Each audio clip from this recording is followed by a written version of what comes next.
որ ես սովորաբար չեմ ցանկանում այս իրադարձությունները նայել բարոյական հարթության մեջ։ Բարոյական հարթության մեջ մենք տարբեր մոտեցումներ կարող ենք ունենալ, մեկը կարող է համարի, որ կուսակրոնությունը դա բարոյականության բարձունք է, մյուսը կարող է ասի դե լավ, հիմա ինչ մի բան կա, հակառակը դա շատ վատ հետևանքների է բերում, հայտնի է դա, ասենք նույն Հռոմի այդ կաթողիկ եկեղեցում ինչի է դա բերել եւ ինչ սեքսուալ չարաշահումների, բաների եւ այլն։ Բայց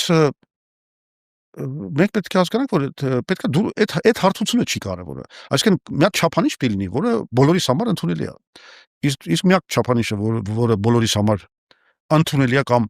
պետք է որ ընդունելի լինի, դա օրենքն է։ Օրենք։ Մենք ունենք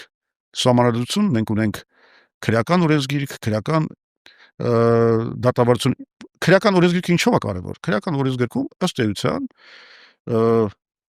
ֆորմալացված է, թե ինչն ենք մենք համարում անբարոյական այս հասարակության մեջ։ Էդ է։ Քրեական օրենսգիրքը ուրիշ բան չի, քան